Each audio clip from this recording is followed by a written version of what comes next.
did miss a bit of the Pokemon chat, unfortunately. Damn the it. second one, but I know. Well, Jay, where's your weekly feature on the doc, man? I don't see it. What do you mean? Well, I want to like Jay's weekly Pokemon chat, you know? Oh, I forgot about that. Well, I mean, I can talk about that if you want me to talk about that. Maybe later.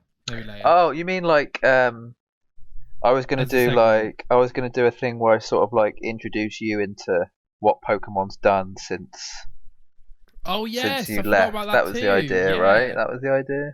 Should we start that next week? Yeah, we'll have to sort something out with that. You might have to remind me because, well, I mean, it'll be good for next week because the new Pokemon comes up a little after next week. So. Are you gonna have to actually do any? Because like, it's not gonna be like an informative YouTube series. No. Are you gonna do any research, or is it just going all off your head? Basically? No, I'm just gonna give you my experience, and hopefully you can live through it. Okay, sounds good. Because there's one bit missing for my Pokemon history, and that is Heart Gold and Soul Silver. I played the original Gold and Silver, but it was so long ago that I don't actually remember what the story is. And I'm kind of bummed out because people like talk about it. Actually, I think it was before.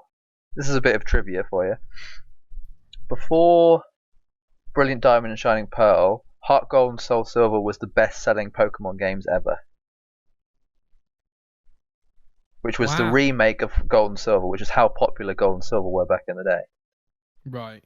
But then, the remakes outsold everything. It was the most-selling Pokemon game ever, and now currently, Brilliant Diamond and Shining Pearl is the most best-selling one, I think. And was that the first one to overtake it? Yeah, I think so. Wow. It's insane. Just goes to show Pokemon is just getting there, man. Oh, Even though it's been there, but it's just like, this new wave of kids that are like, oh, Pokemon. Yeah, it's great. For sure. I love that. More the merrier. So, Jay, what is the final quote in this sequence? Uh-oh. Where is Gamora? Yeah, I'll do you one better. Who is Gamora? A. I'll do you one better. Why is Gamora? B. I'll do you one better. When is Gamora? Oh, C. don't do I can't this. to do the first I can bit. even C. tell you who said this. What is Gamora? D. How is Gamora? Go on then, Jay. Drax said that, right? No? I think so, yeah. Yeah, that sounds like a very... it's either A or B, whatever one of those were. It was like why or when. Answer, man. I'm going to go with... the A's Y, B's when. I'm going to go with Y. Correct. One of the funniest lines ever. Yeah. Oh my god. So good. Actually, is that in 1 or 2? Fact that is that in 1? I think it's in 1. Yeah, I think it must be 1, I'd say. I think it 1, yeah. It's weird, you bring up Guardians. You haven't played Guardians yet, have you? I am on chapter 5. Oh, okay. Spoiler. So that's good. Spoiler. Ruining what I'm playing today. Yeah, I kind of had a feeling. The fact that you chose a Guardian, I was like, yeah, next probably start Guardians already. I mean, dude, it was the second card, and the first card was who plays Doctor Strange in the MCU film. You know what I mean? You know what I mean? Sure. Yeah, I've started it, mate. I've started it. Okay. Yeah. What about you? What are you playing? Weirdly, I'm sort of not necessarily taking a break, but I am at the same time. I haven't played anything properly. I haven't played a console game in the last 2 days.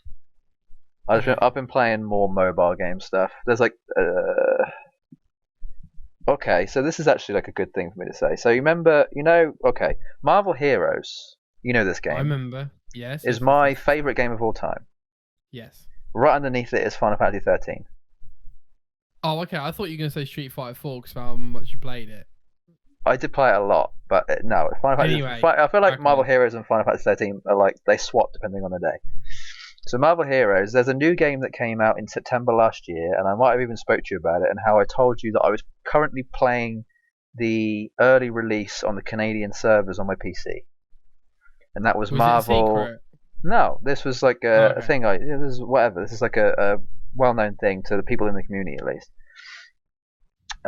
But yeah, so I played it back in September when it was early release, and it came out on mobile on PC, but I couldn't play it on my current phone at the time because my phone wasn't good enough. So I waited until I got a new phone, and I've now been playing Marvel Future Revolution, which is basically the closest thing I'm going to get to Marvel Heroes ever, probably again. So I'm currently playing that.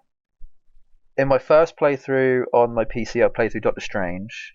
up to like level 60, I think.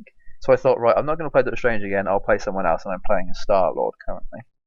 Ah, cool. Because there aren't actually that many characters to choose from. I think there's Star-Lord, Doctor Strange, Spider-Man, Black Widow, Storm, Captain Marvel, Magic from X-Men, and Captain America. And I think that's it. So there's only 8 characters, which is strange because Marvel Heroes had like 70 characters to choose from. Oh my like god. 60, 70. So we're getting me there. anxiety just thinking about. I know. So yeah, I'm currently playing Star Lord. I've also got Spider Man and a Black Widow character that I'm like slowly getting my way through. But I'm up to like level 70, I think, on Star Lord, and the max level is 110. So I've been playing it a lot. Ooh. I'm only 40 levels out. Are you playing this with a controller, by the way? These games? No, just on mobile. And is that the Just same on with the Genshin? hands. Yeah, Genshin's on. Actually, weirdly, I kind of want to play Genshin again, but not really. You'd have to put all. I'd have to stop playing everything else to play Genshin. Genshin is an all the time thing to put your time into, and I just can't do it. I ain't got enough time. You're playing it with your hands still. I mean, Genshin I usually play on PlayStation. I've always played that on console. Oh yeah, that's true. But mobile games you play with your hands. Yeah, always. Dude, that's crazy to me. Oh my. I mean, days. the screen's quite big now, so it's not too bad. No, no, don't get me wrong. It's better than it was. Yeah, a lot worse, before. But now it's Yeah. like this is basically an iPad to me, Plus, Well, the graphics are pretty good. So the biggest phones are basically iPad Minis now, aren't they? Yep. Basically. So yeah, I'm mobile gaming the hell out of it right now, which is actually weird because I was in a really odd mood the last couple of days since I finished Days Gone, which I'll talk about in a bit. I've sort of been like in this sort of limbo of like, oh, I'm really not in a good mood. I want to put my time into a game, but I don't want to start anything because Pokemon's coming out soon. Yeah. And then literally about 10 minutes before I started talking to you, I pulled 2 legendary characters on the gacha system in one of my other games. So Gacha. Yeah, very happy about that. I'm just like, yeah, I now have a full four set team of legendaries, so I'm happy about that. Couple of quick things, Jay. Firstly, do you think it's relevant for me to do an introduction of sorts of any type? Because the way I see it is, surely you would read the description of a podcast before you listen to it. I've not once read the description of a podcast. How would you know what it's about then? Whether it's a comedy podcast, history podcast, I'd usually only listen to a podcast if it was to do with someone who I had already watched the content of before, i.e. So Joe Rogan, with what they might or do. like I listened to Dynamic Banter, which is to do with Steve Zaragoza and Mike Falzone, which are like big in my world of like YouTubers and stuff. So I sort of like, it was like an easy transition between all of those, There was no, I should probably figure out what this is going to be about. I know what it's going to be about. Like, I know the content is going to be similar to that, Interesting. So I'm not the type of person to read a description. I'm quite visual, so I'll usually look at the thumbnail of a podcast and go, oh, that's cool. I'll try that. So I should introduce them, basically, I think. If you want to. Say. Yeah, I'd say so. Okay. So I'm Nick. Hello. That's Jay. Oh yeah, right. That's Jay. No, right? Wrong way. Oh, that's Jay. No, other way. Yeah, there we go. Like a 1 in 4. 1 before last. Jesus. And we like to talk about video games. We do. Do you know what? I feel compelled every time I introduce this, Jay, a variety just to say that we started up this podcast because, well, at least for me, felt that there were opinions not being said, and that every I mean, it's so funny, Jay. I put on a gaming podcast in the car, and India was like, "They're all saying the same thing," and I was like, "Bingo! That's why we do our own." Because every podcast I listen to, I'm like listening to the same person. So even though Jay talks about mobile gaming and that absolutely infuriates me, it's different. You know what I mean? It is. Not a lot of people talk about it. And everyone's playing them. Lord knows everyone's playing them. Yeah, I'm a sucker for it, dude. So the second thing, Jay, I've completely forgotten, actually. So there we are. No, forget it. Forget it. Oh, yeah, no, got it. So Wow. Jay, last week we talked about what the hell are we going to do for show 50? We're on Yeah. number 50, and we've actually done more than 50 because we do loads of specials. Yeah, and specials. stuff, Yeah, right? technically, yeah. But we're on 50 now. Maybe we should celebrate. No need, Jay. We did have a great idea. We can still do that. We've still got time. What it was. Oh no, I do remember what it was. Yeah, I remember. You do what it was. remember? Yeah. We don't need to, because I would argue top 3 biggest thing happened in the gaming industry this week, just in time for our 50th episode. Is it Destiny? Yeah. Probably. No, it Should isn't Destiny. we talk about it right now? Because that's like Destiny 3 would be the next one, right? I thought you were going to go set more Final Fantasy 13 route. You know? Oh, sure, fair play. Yeah, fair play. Jay, can you please transition us to the news? Oh, wow. We're starting different. Okay, this is good. You're up there now. Right, ladies and gentlemen, if you're listening to this and you haven't heard this, I don't know what you're doing. Yeah, this is kind of insane. I'm sat on a train and my brother sends me a picture. I look at the picture and I'm like, that has got to be an April Fool's joke of some description. Oh, yeah. I send Jay the information. I'm like, Jay, this is the biggest thing that's ever happened ever. And he's like, holy shit. And if Jay's like, holy shit, you know it's probably pretty big. Xbox. Yeah, it takes a lot to surprise me. Xbox are buying Activision Blizzard. Okay. I need to know, like, so there's this number running around that's like 69.7 billion or something, right? I think it's 68.7. But isn't it just 20 billion now? Like, I've seen so many different numbers around, like, oh, they just went with 20 instead. Like, I don't really know what's going on. I'm just obviously fake news or something, I don't know. So have they bought it? Have they not? Are they in talks? Because the thing about this, I don't think a lot of people know this, but they tend not to release information like this unless they've been talking about it for months. Correct, which is why it's such a shock, because nobody heard about it. Yeah, like, they must have been literally, like, this conversation must have started maybe a year ago. I wouldn't say that long. I would say 6 months or so. Yeah, 6 months seems like more like reasonable. But it takes a long time for stuff like this to come out. 100%. They have to be pretty sure. Something this big, right? Yeah. This big. This might be. Is this the biggest gaming acquisition in history? 100%, easily. What was the previous one before this? I'm trying. There was like one recently, buying right? Bethesda. Oh yes, yeah, you're right. I think it was 6 billion. 6 or 7, yeah, something like that. Which isn't even that much compared to Activision and Blizzard. My God. It felt like a lot of the time. It was a lot of the time. I mean, you can't conceive of like 70 billion. I didn't realize Microsoft had that much money. Oh, dude, they're top 3 biggest companies in the world. They must have like trillions at this point. They do. Actually, no, I think Apple are the closest to turning over $1 trillion. Oh, okay. But I think Microsoft are billions and billions and billions. Yeah, like hundreds of billions. Yeah. People might even say like, "Oh, this is pocket change." This is not pocket change. No, this makes a dent. It does make a dent. Yeah. This makes definitely a dent. We're not like a news outlet, right? So like, we're not giving you the facts and figures of everything. No, we're just giving our opinions on what we've heard. Right, exactly. We don't care about being true. Not necessarily not truthful, but like, yeah, you know, super like, you know, like here's super all the vague. Data, here's what whatever. You've got other places that do that. Yeah. We're not for that. No. So you had a couple of questions, Jay. So as far as I'm aware, it's $68.7 billion. Okay, I was close. I was one off. In terms of are they actually buying them, they only make this announcement when, like you say, they've been in talk for months and they have said they are going to buy them. Yeah. And that's why they made the announcement, right? So unless something really, really bad happens, which can happen, but probably won't happen, especially considering the trouble that Activision's in at the moment, they will buy them. So this is obviously, one of the biggest gaming acquisition ever, and one of the biggest acquisitions in business probably ever too.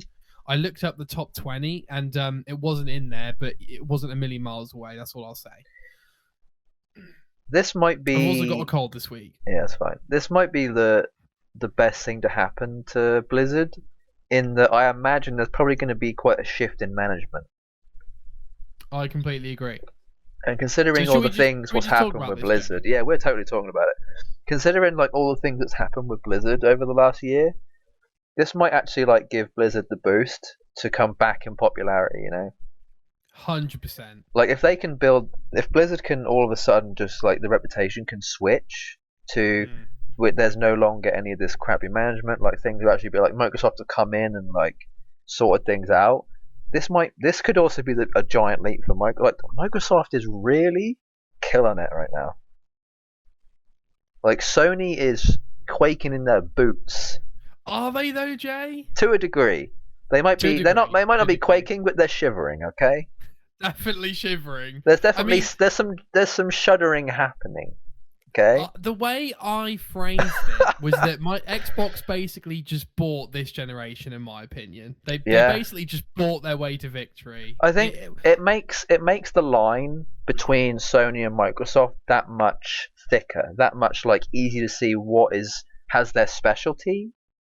Yeah. Like Sony is clearly the sort of like the Japanese single style player of things. Yeah.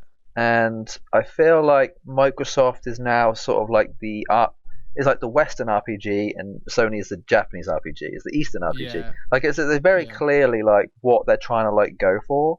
I know Xbox is like delved in the Japanese market, but I'm still not sure how they're doing in that. I'm pretty sure Microsoft just built a new building in Japan. I'm not even sure, but that rings a bell. Yeah, Jay, I know they're moved or something, but let's stay on your Blizzard point, okay? So obviously we can speculate all day long what they're going to do. That's what we're doing. Right? We won't know, but we'll speculate. It's fun to speculate because it gives me hope. You know, thing is, it does then make it really bad if none of this ever happens. It's like, oh damn. So the way I see it, Xbox could go in and fix all the culture problems because Xbox had to change their own culture after the Dom Matrick days, I believe. When was that? Because, what year was it just that? wasn't a good place, and when Phil Spencer came in, he kind of changed the culture and stuff. Right, There's so he's done that before. Was this like 2010? Was it before that? I think it was 2014, 2013, right after Xbox One. I was going to say that. So if we've got like if we've got a window of changing Blizzard's like popularity or like the way they are like perceived. Are we like in a window of like 4 to 6 years here, or is it going to be quicker? I think that's a great figure, Jay. Great figure. Like if nothing turnaround, significant has pretty much changed, 3 or 4 major titles where you're like, oh, they're back by the 6th year mark. You're probably thinking, it might not be happening by that point. Yeah, six. We'll come back in 2028 and we'll let you know. Okay. Oh God. My God. We'll see. So if I'm an Xbox, I go in, I fix the culture, but then like you say, Jay, I maybe separate them and I basically just make Blizzard the best Blizzard possible, which they like. Blizzard were easily like top 5 before, easily. They were really big, but I'm trying to think. So Blizzard bought Activision. That was the whole thing. Right? They merged. So are they going to like unmerge them? And just make them their own things rather than, because whenever I hear anyone say Blizzard now, they always say Blizzard Activision. They include that. Yes, because the official name of the company is Activision Blizzard or Blizzard Activision. Yeah, I don't like that. Not a good name. That doesn't. I don't know. It doesn't seem right to me. Like, just make them their own things. Activision, to me, Activision was the Call of Duty people. Right. And Blizzard was the WoW people. Like, that's what it was, right? Just go back to that. They don't need to be the Call of Duty and WoW people. Just make them their own things. Put them in their own lane and let them, do well in that way. Yeah, so from a business perspective, I think the only problem with separating them is that it probably took years to merge them, and how well have they merged, and how much is it going to cost? Oh, that's a point. Them? I was good. Yeah, because I guess that a lot of the primary part of that was so that on the Blizzard client you could also play Call of Duty. That was like the whole thing, right? And like Destiny and a bunch of other things. Right. So I think if as long as you kept all that kind of stuff, you'd be fine. But I think what I'm trying to get at is more of a like they don't need to always be talked about together. They can be talked about as separate entities and it still be fine, Do you know what, Jet? And that makes sense because, like you say, because then Activision can grow their own identity with the past. Yeah, they need their own separate identity. It just makes 100%. It just muddies the water. Too many cooks. Big, right? Too many cooks. Yeah. So we've talked about the culture thing, right? I think we both agree that like they could go in and do that. So maybe let's talk about I mean, yeah, let's talk about the games, Jay. Yeah, this is what I wanted to get onto. 100%. Do you think Xbox are going in, and do you think they are bold and brave enough to do things like, right, Call of Duty's not coming out for 2 years, you're working on it for ages until it's a polished piece of machinery. WoW, you're fixing your shit so that players stop going to Final Fantasy 14. All the, Diablo 4, you're on a roadmap so that when you come out, you're amazing. What are Xbox going to do with these things? They need to be very careful, because at this point, there's that saying, right? Like, new boss, same shit. Like what? I don't know if that's the exact saying, but it's kind of like, there's a thing where people say, look, we've had a new change of management, right? But the job's still just as shit. Like there's no difference. They need to Microsoft, like, if they just came in like charging and just changed a bunch of things, so many people would be pissed off about that. They need to do it like progressively and easily, make it as nice and smooth for the people working as possible. It might be worth like to let them sort of go where they were headed anyway with their current projects, and maybe on the next project they start to introduce new things on how they're going to start releasing certain things, if that makes sense. Like, I think they might be able to have some leeway in things like Diablo 4, just because it's not like so close that we're going to see it very soon, but it's like far away enough for it to be them to be able to like do a couple things. They might just have like some say on maybe like marketing or like you say, like certain releases for certain things. I don't know. They're just gonna maybe they'll have like, because I think the main thing we were talking about, or at least speculating, is, well, is there gonna be any sort of exclusive deal here? Right. Like, now that the fact that Microsoft own or will own Activision Blizzard Activision, BAAB. Because there was that whole debate with Bethesda, right, about, is everything going to be Xbox exclusive now? Do we still know if that's a possibility in the future? Starfield is an exclusive, so we've pretty much got confirmation that titles moving forward are going to be exclusive. But not Elder Scrolls 6 though, right? Not confirmed, but I would imagine that would be Xbox exclusive. If it isn't, can be, it will be. Yeah. Okay. So that gives me a little bit hope about Blizzard in that any console releases for them is exclusive. But I have a feeling that a lot of people who play console things that are to do with Activision or Blizzard tend to also have a lot of PlayStations. So I kind of feel like they'd be missing out on a lot of I don't know, because they still get the money from. They'd have to get a cut from the PlayStation sales, right? They will definitely get a cut from, they will get a percentage. It just depends on how much on PlayStation. Because you got to think about it, right, from like a business perspective. Microsoft, how much do they get on PlayStation selling it rather than having it exclusive? So consoles, right? would they make more money making it exclusive on an Xbox to make people buy an Xbox to get the full cut from that, or would they rather have to get a smaller cut but potentially sell more of the game? So more sales of the game, smaller cut, less sales of the game, bigger cut, and potentially more sales of consoles. But because they don't have enough consoles made, that then shifts. But I imagine that by the time they start doing the exclusives for the Blizzard and Activision stuff, that they'd probably have a lot more consoles made by that point, I'd imagine. So there's like, this is like, I love the fact that my brain goes straight to like money, like to figure out what's best for the company. Yeah. In another life, I was in like a different dimension. I'm Phil Spencer, so it's fine. But yeah, that's kind of what I'm thinking about, So my take on the exclusive side of things, Jay. Yeah. Again, I think if they can, they will. Yeah. And you can bet your bottom dollar, in my opinion, Call of Duty will be a Xbox exclusive title. No. It absolutely will be. That genuinely can't happen. Overwatch 2. Too many people on PlayStation play.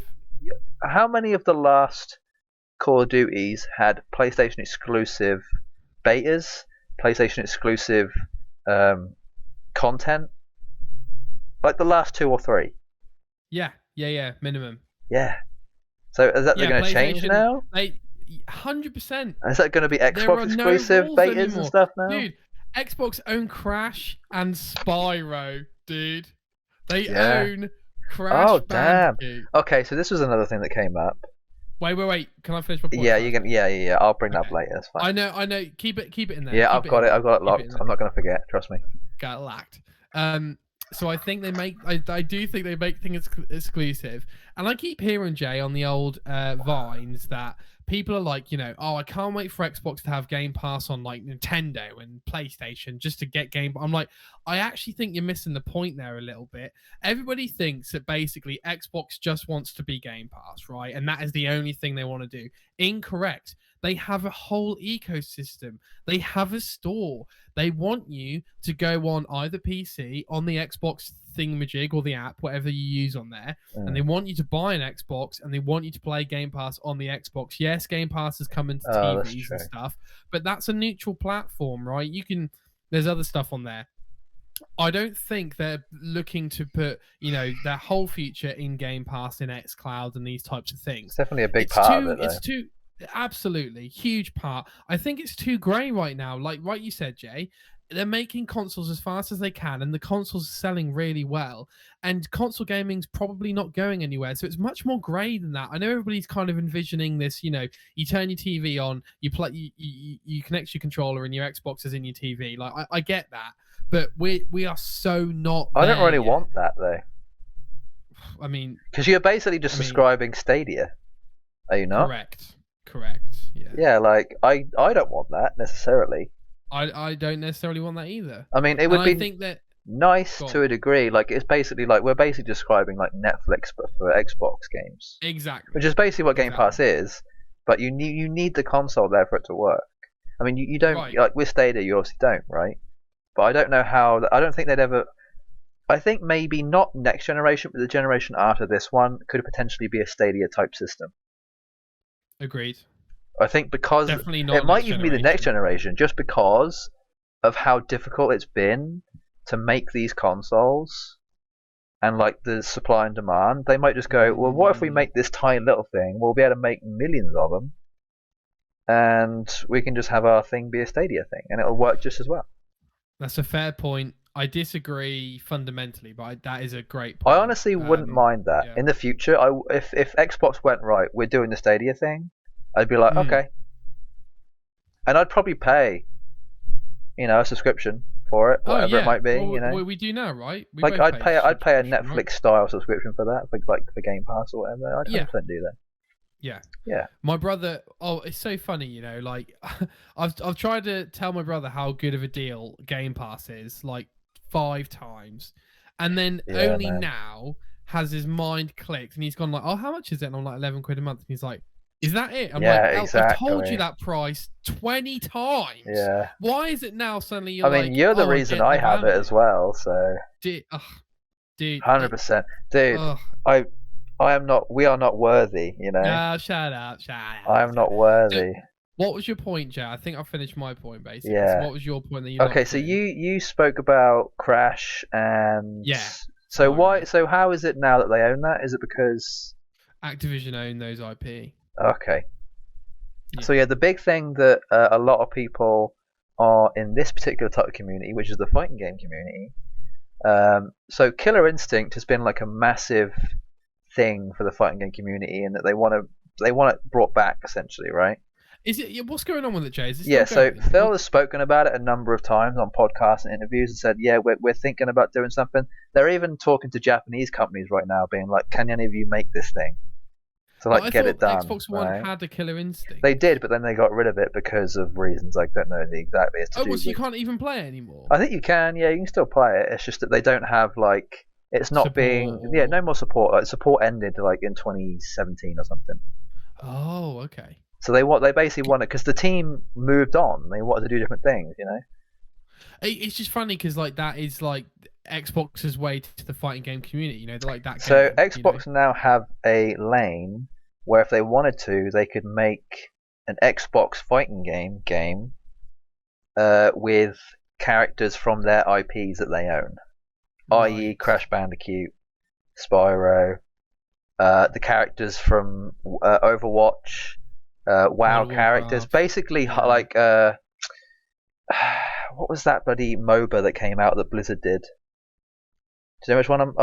The Star where it had like StarCraft, it had WoW characters, it had like Dota? No, sorry, that's the no, wrong. League of Legends. it was like a Hearthstone type thing. I can't remember exactly. Heroes of something maybe, but yeah, Heroes of the whatever Storm? that Warriors of the was. Storm? Yeah, Heroes of the Storm. Pa- That's it. Well done, well done. okay. So yeah, they could Yeah. basically do that, but as a fighting game, but with other like they could have Master Chief in there. Right. You see where I'm going with this? Yes, I do. Yes, I do. Can you imagine Master Chief as a fighting game With- character? With Crash and Yes, yes. Dude, this changes everything. I'm gonna make a prediction that in the next 10 years that will happen. We will see a game with Crash, Spyro, and Master Chief in a fighting game, or something Lock of it that in. effect. Something of Lock that it in. effect. Like it'll I probably be believe sooner you. rather than later. I think It'd be cool. I think you're right. It'd be cool. You know, I don't know. So, I don't know if Jake- I'd play it, but it'd be cool. So, with the Spyro and Crash thing, Jay, a bit on my point that I said before about them coming in and doing stuff. I agree that they need to do things smoothly. I agree with that, but I also want them to do things quite drastically. They need to make a good impression, though. They need to have trust with the Activision and the Blizzard people, because you can imagine their thoughts right now. They're like, oh no, you know, like Well, what's I think going to change? they're Is our popping a pay bottle of going to get champagne. cut? All this kind of stuff, you know. I think they're getting a bottle of champagne and going, "We're free." Yeah, probably. You might actually be right thinking about it. There'd probably I be don't more of know, a celebration. It's hard. We're not in that world, so we don't know. Mm, We don't know what the struggles have been for these people in any way. You know, crunches and stuff like that. You know, we don't understand in comparison. So we don't know if they're celebrating or all I can not. say is my hopes and dreams are that Xbox, bring back that games first mentality, Oh, so we 100%. finally get Spyro 4 and we get Crash Games 5 first. and we just What are you, like, an American politician? Jesus Christ. oh mate make games great Yeah, again, you know what I exactly. mean? Oh, You know what I Jesus mean? Christ. I have been watching a lot of YouTube videos, Joe. I don't want to go on a tangent because I know we've got Yeah. a lot to talk about this week. Yeah, but yeah. I have come to the conclusion that it's not me that has changed about not loving as many games, and maybe you're the same, Jay. It's actually the games keep changing, and actually I am getting sick of all the microtransactions, and I am getting sick of all the DLC stuff that's like, when you really think about it, the value for money is not there. And I am getting sick of the fact that you can't just get a 30, 20-hour game and it respects your time. You know what I mean? Like I'm actually going to be talking about this in a little while. There's like a good segue here. So yeah, there's like a little tiny crossover, but yeah, I'll be getting to that. Sure. And I think Xbox are capable of doing games first because they did things like Battletoads. Nobody wanted it, and it's actually quite a good game if you play it. It's solid and like two people wanted it. Right, exactly. And then they're on not the other hand, these people are like in their 40s too. You know, they're like people who played it when it first came out. You know. And then you've got things like Halo Infinite, which on the one hand I love, but then on the other hand is missing a lot of features and has got a lot of microtransactions. So it's a bit like which side of Xbox are we getting? That's what I'm trying to say. What do you mean, which side of Xbox? Like, are we getting the microtransactions little bit with games that maybe aren't as complete as they should be, or like, I'm trying to think of other examples of Microsoft first-party games where this has happened. Perhaps Gears is full of microtransactions. I mean, Halo. Yeah, I'm saying Halo as well. Yeah, Halo okay. Infinite, yeah. And then you've got the other side of Xbox, which is we're going to put stuff out like Below and Fable. help put out things like Cuphead and work on Fable, and hopefully these are all like you make a really good point here. It just like clicked in my head. Like when I think Xbox, I think solid games. Like no multiplayer, no just campaign, like straight up. Like you pay for the game, it's a solid campaign. You can potentially replay a couple things. It's just like, to me, like Xbox is like back in the day. It's kind of like Fable, like the Fable period of Xbox to me was probably like the prime of Xbox for the time. But I feel like the prime of Xbox kind of is now for what it is. But like, it's just like like you say, it was games first. It wasn't about making money. I mean, it was, but to us, it was more about like they're just bringing out great games, and we don't need to worry. We don't need to worry about anything else. I don't need to worry like, oh, I might need to buy this microtransaction thing for me to like look cool. Never used to have to worry about that. Too many options now. But I totally get where you're coming from. I'd much rather it be like a very, straight arrow kind of like just think about games. Don't worry about the money. Like the money will come. And that's what PlayStation do, right? Bugs me. You know it, I know it. Like they make God of War and they put it out. They make Ghost of Tsushima and they put it out. And they make Horizon Forbidden West and they put it out. See, so PlayStation are kind of having like an Xbox time right now. They're having like a Xbox, like original Xbox early 360 day. Yes. Kind of like just put out the game and it'll sell. Exactly. And it's worked pretty well. Exactly. Yeah, I totally get where you're coming from. They've swapped. So, Jake, do you think that this will genuinely, like, let's say a miracle happens and they can do COD exclusive for Xbox next year or something like that, right? How quickly does this affect whether people buy PlayStations? I want to get your thoughts on, does this affect the race? You know what I mean? Yeah, let's say that the next Call of Duty that comes out is Xbox exclusive, and it's not coming out on PlayStation anymore. There'll definitely be a jump in Xbox sales, but it won't be that big.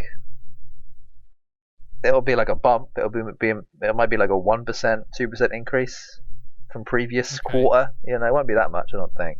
But I mean, that's for us to find out. Like I'd love to see what the exact numbers on that is, but we're not going to get that until probably like a couple of months after it even happens. So. I'd like to think, I'm looking forward to what's going to happen. The future is looking bright. I wish I had sunglasses on right now because I am blinded by the light. My future's too bright. I'm optimistic, definitely. I kind of want to see PlayStation do something different too, just to keep the competition. Xbox need competition as much as PlayStation need it. They all need competition. Yeah, that's what competition breeds innovation. Which is probably part of the reason why Xbox is doing so well, is because they've been behind for so long. Definitely, it's breeded so much innovation with Game Pass and them buying out stuff. Definitely. It's great. Like, this is I feel like the fruit of their labor right now. PlayStation absolutely, and PlayStation bringing out their like Game Pass competitor. It almost feels like 5 years. It's so too late at this point. Like, can you imagine if PlayStation came out with it first? How insane that would be! They'd be so far ahead right now. My God. Even after an Activision Blizzard, I mean, like, what would we be talking about right now if PlayStation had just bought Activision Blizzard? And they had their own Game Pass? No, without the Game Pass. I think we'd be thinking PlayStation are going to rule for the next 5 generations, right? I guess. Like I don't know. Lots to look forward to, though. Just to give you an idea, Jay, I checked out the top-selling games of 2021. Oh, okay. And believe it or not, number 1 was COD Vanguard, and number 2 was COD Black Ops Cold War. What? Yeah. That's odd. all we see on YouTube is people hating on the games, but I can assure you that people they're selling enough people. There's the people who talk about the game being crap are not the people who are buying the game. It's the people who don't care regardless. It's just Call of Duty. They're just going to buy it. And that's what comes out. 100%. They're going to buy it. It's because all their friends are playing it, so they have to play it. Exactly. Yeah, makes sense. Do you think, Jay? Do you think me and you are getting into COD anytime soon? I could see myself getting back into it. It would have to surprise me at how good it was, though. Okay. What was the last one that you genuinely enjoyed? Like really enjoyed? World War II was the last one I played properly and actually really enjoyed. But if I had to not lie necessarily, if I had to be brutally honest, I'd say the last one I really enjoyed. God. I'd probably Call of Duty Ghosts. Oh, Jay, are you sure about that? Yeah, I really liked it. It was actually one of my favourites. Oh no, Jay, we're gonna get assassinated. Dude, you know me. I'm the type of person who hates the games or loves the games that people hate. Yeah. And that's not even for No, that's It's not just even to be like quirky or like hipster about it. It's more of a like, this is my genuine opinion. Is Call of Duty Ghost was one of my favorite. It's probably in my top 3 or top 5 Call of Duties of all time. Okay. Probably top 5 because I think obviously Modern As long as you're Warfare being 2 is probably first. up there, yeah. Modern Warfare Jay, 2. as long as you're being honest with yourself. I'm genuinely being honest with myself. Call of Duty Ghost was one of my favorite games. Yeah, I loved it. All right. So, look, Joe, we could talk about this forever, but I feel like I've talked slightly more than you. Okay. Is there any other pressing things that you really want to talk about with this Xbox acquisition? No, I think I got it out of my system, honestly. Okay. I think I'm good with that.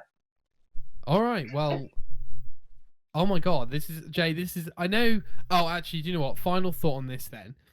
Jay, short to long term, when are we going to start? I mean, short term, we're going to get games on Game Pass, right? I mean, we could genuinely get every Call of Duty on Game Pass, which is absurd. What are the short term effects of this? Short term, there's going to be a bunch of Blizzard/Activision games that be on Game Pass in the next year, probably next 6 months. Yeah.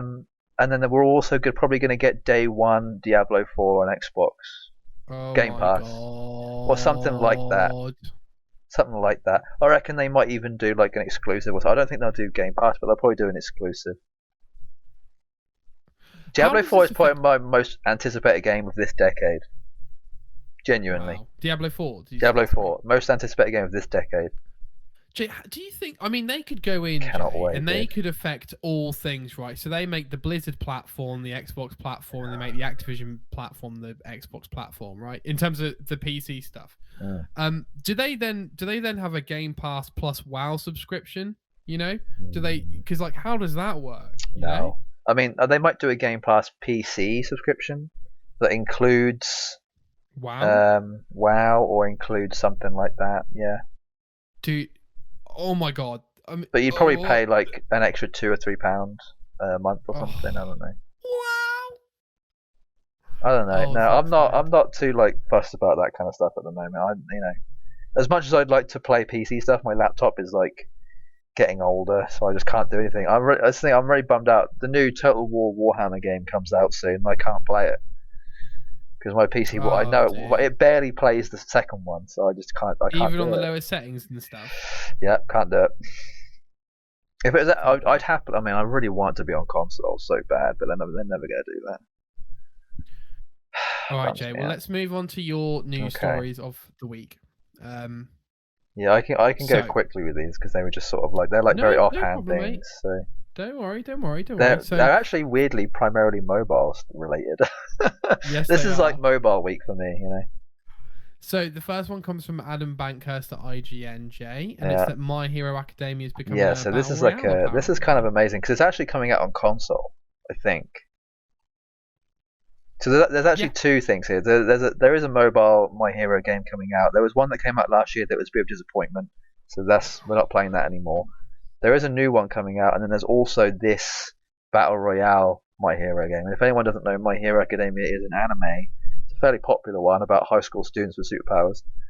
It's about as vague as I can be about that. And the fact that it's coming out on console is insane because the thing is, a lot of these like anime games that come out on consoles tend not to be very good.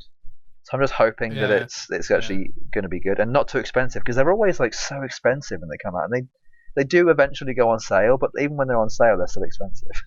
For what they are, they are, yeah. They need to. Yeah. I feel like if this game came out for free, and they did microtransactions with like skins and stuff like that, it'd probably still do just as well. And like a battle pass stuff like that, I'd enjoy that. But the fact that it's probably going to cost money is going to be annoying. Which is such a weird thing to say in this day and age, you know. Oh, I just want a free game. I'm an asshole. Free game. You know, like that kind of thing. I totally get what you mean though, because even I will like scroll to like, you know, the new One Piece game or whatever, or the new Dragon Ball Z game. Yeah. And I'll be like, that seems like a lot of money because we all know those games probably aren't, you know, top of the range. You know what I mean? Yeah. I mean that Jump Force game just I think the servers are being turned off soon. Dude, didn't that come out like 4 years ago? 3 years ago? Yeah, which is about the right lifespan for a game like that, I'd say. That name, by the way, is horrendous. Jump Force, yeah, because it's not just it's basically like a bunch of anime characters. So it had like Yugi from Yu-Gi-Oh in it. It had like a lot of Dragon Ball stuff in there, Naruto, One Piece. Like it was actually pretty decent of a game. I probably would have bought it. I mean, it's super cheap right now, so I can't buy it if I want to. But I won't be able to play online. Stars. You're welcome. Yeah, You're welcome. I mean that's basically what Jump Force is, but they could do it better. I'll give them that. It was a very basic the title idea. That's all. Sure. Yeah. Okay. Did you play Jump Force then? No, I mean I wanted to, but it's one of those games that's like a very odd fighting game style. It's like a 3D type thing. I'm never really a fan of those. It has to be side scrolling for me to enjoy fighting games nowadays. And secondly, Jay, from Joseph Canoop at IGN again, an Avatar MMO RPG is coming to mobile devices. Yeah, so this could be interesting because the last Avatar game we had was that 360 one, right? We both played that, right? Yeah, we both played that. Did you check my game list? No, I just know we've both played it. Oh, okay, fair enough. I'm pretty sure we spoke. I mean, we probably spoke about it like a decade ago. No, I think. But with Avatar making they're doing the second one, aren't they? I think they're filming it at the minute. Yes. Yeah. But it kind of seems like they're trying to want to get They want to get the young people being like, "What's this Avatar thing?" I might go watch the first movie and then enjoy the second one when it comes out. So they're sort of like doing very early marketing, and they're doing that through mobile games currently. So I'll check it out, but see if it's any good. It probably won't be, but we'll see. Do you think it'll actually come out? Oh, what, the mobile game or the film? Yeah. The mobile game, yeah, more than likely. Honestly, we at this point we don't know. I guess we'll never know. You know, we'll never know. We'll never know. Oh yeah, good shout, Jay. Good shout. Yeah. And also, I think was it Ubisoft that also announced? Yeah. Oh, yeah, they're doing an Avatar RPG again, aren't they, or something? There's an actual Avatar game. Okay, so Avatar the Airbender or Avatar? No. James Cameron's Avatar. James Cameron. Okay, because you need to make the you know, the distinction. Just say that's JC's Avatar. There we go. Frontiers Pandora. Yeah, Frontiers of Pandora. Okay. Yeah, Ubisoft, Massive Entertainment, which I think did the Division, but I can't remember. So anyway, we. Okay, yeah, sounds about right. Jay, last thing on the mobile front, I actually had a question for you. Go for it. Yeah, I'm all ears. There's a little game called Final Fantasy VII. Oh, there is. We're both big fans. Well, I'm a fan of blah, whatever. So, Final Fantasy VII, the first. People know we're fans of Final Fantasy. By this point, you know. So, a little mobile game came out, which is a battle royale Final Fantasy VII game called The First Soldier. Yeah, I haven't tried it. I haven't. No, Dad's tried it, I think. But it's not. I mean, it's Final Fantasy's in my wheelhouse, but what is it again? It's a battle royale. Yeah. I mean, it's obviously battle royale is obviously in my wheelhouse. Is that how you looked in high school? What, like this? Like with no glasses? No glasses, yeah. Oh my god, that's freaking out. Sorry, dude. Battle royale is obviously in my wheelhouse because I'm looking forward to this My Hero one. Yeah. But this is what I mean, because like you're looking forward to the My Hero one. Yeah, but not the Final Fantasy VII, one. One of your favorite games, I suppose. Yeah. Like, has one out, and you love mobile games, and you're not playing it. I mean, I don't feel like it's going to die anytime soon. It probably will last at least another year or two. So I might just give it, like when I'm like have nothing else to play, I'll just maybe give it a go. How optimistic. Well, I know, but no, I'm not really fussed about it at the minute. It doesn't look that. I mean. It has a very distinct style to it that doesn't quite hit the right buttons for me. Okay. Like it just seems a bit too. This is going to be weird to say, but a bit too Japanese. A lot of Japanese games tend to have very small UI, and it's all very thin lines of like UI and like very computer futuristic looking. Sometimes that can be a bit annoying to have to look at. Sometimes it's hard to explain. You know what I mean? Like almost like the Phantasy Star Universe type UI. Like it all kind of like is a bit like grating sometimes. Sure. It's really hard to explain. But I'm just not in the mood for that type of UI, which is so strange of a thing to say. Why did I just say that? That's such a oh god! I didn't realize that was even true until I just said it. As long as you're being truthful, I'm being honest. Dude. It doesn't matter. I'm being extremely honest right now. Yeah, that's all that matters, dude. All right, Jay. can you please take us Yeah, we need to transition go somewhere to else, your please. the first topic thing, whatever that looks like. Okay, we're there. We're there. We're there. So Jay, very excited. Despite the huge Xbox news, we've got some pretty serious stuff to talk about this week. So first up for you, I believe you finished Days Gone. Well, I finished the campaign, definitely, and it took a long time. It took forever. Dude, I was me and Jay were on PlayStation together, and I was like, "Do you want to hang out?" And anyway, he was doing this one mission, and he was like, "Oh, I'm gonna go in 2 minutes, mate, when this mission's done." And he was still like half an hour later. Yeah, I'm like, this mission is still going. I actually genuinely think that was the longest mission out of the whole game. So it just so happened it was the one that like I did started just before I wanted to leave. You know, so typical. It took like 45 minutes, 50 minutes for me to finish that one mission. Such a pain. But yeah, no, it's great. It's great. Do you like the game? I do. It's weird. Like, I have a lot of like notes that I just kind of want to spew right now. Yeah, crack on. Okay, so I kind of want to make. Interrupt, or would you rather me? Oh yeah, you can interrupt whenever the hell you want. Are you sure? Yes, please. So I'll start by saying I want to make the comparison that I did. I think last week I made a similar comparison. But this game is very much like if Red Dead, The Walking Dead, and Death Stranding all made a game combined. That's kind of what, and maybe even Sons of Anarchy because of the biker gang. Yeah, sure. So the reason why I'm using TV shows as a comparison also is the game kind of also played like I was watching a TV show. Like it lasted that long. Like imagine like a TV show with like 20 episodes. Or maybe even like 2 series that have 10 episodes. That's kind of what it felt like. It felt like that. It almost felt like I was watching The Walking Dead but playing it at the same time. Right. Which was really nice because I feel like that's kind of what Quantum Break was trying to do. Because it included the TV show with the game, if that makes sense. Yeah. But I feel like this did it unintentionally. So you felt like you were kind of tuning in every time you played it. Yeah, every time I played it, a new episode. Basically, but I got to like experience it for myself and change the outcome potentially. You know. That's cool.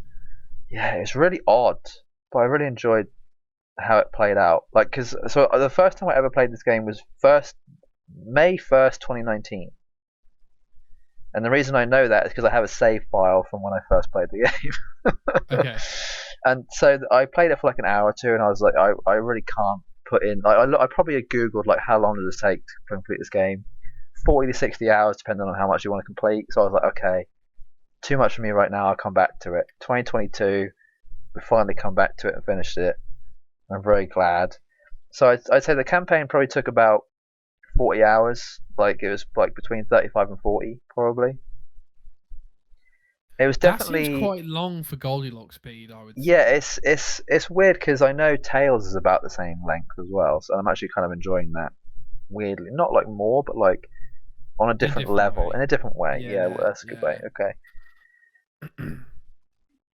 There's definitely still like another 10 hours to go of like extra content.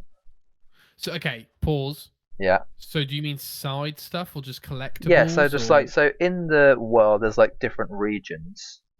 And each region has like a list in the bottom left side of the screen when you hover over the region of like things you can get done. So much like in Spider-Man, there's like crimes to do in Spider-Man, like collectibles fine. Very similar list. But it tells you like so let's say there's like 6 collectibles in that area to find. It'll say right like 4 out of 6 depending on how many you found or whatever, right? And it'll tell you. It won't tell you exactly what you need to find, but it'll tell you the general idea. Like if there's a collectible that says historic collectible, there's like you'll know where to find that because it has like a key that tells you what the icons mean, stuff like that, right? So that's pretty cool. But so how do you know there's 10 hours left? Just by looking at, I'd say there's probably more like 15. But with the amount of stuff I have left, I can gauge how long it's going to take. Okay. From my own capabilities of what I've done in previous games and comparing it to this. Like I say, the thing that's going to take me the longest. That's a lot. The thing that's going to take me the longest is the collectibles. I'd probably say if I wanted to get 100% of collectibles, that's where the 10 to 15 hours comes in. But because the trophy is only for 75%, I could probably get it in the next maybe 2 or 3 hours. That's just collectibles, and then there's like a bunch of other missions that you can still do extra as well. Right, so the reason okay. why I'm talking about like hours and like campaign taking this long, side stuff taking this long, is because I'd say in total the game probably takes about 60 to 65 hours, 100% completion, including all trophies and like everything found. And the reason why I bring that up is I think this might be one of the first games that pound for pound, literally, pound for hour, literally, is actually worth it. Because my rule about how if a game costs 60 quid, 60 hours minimum content. Right. And that includes games that are only, this is what I love about this rule also, is that can also be a game that only is maybe 20 hours campaign, but you play an extra 40 hours either playing the campaign again on a different difficulty, or collectibles or multiplayer. Like multiplayer counts because you're still playing that game, right? But this game takes about as long as how much it costs probably when it first came out. But obviously I bought it a lot cheaper than that.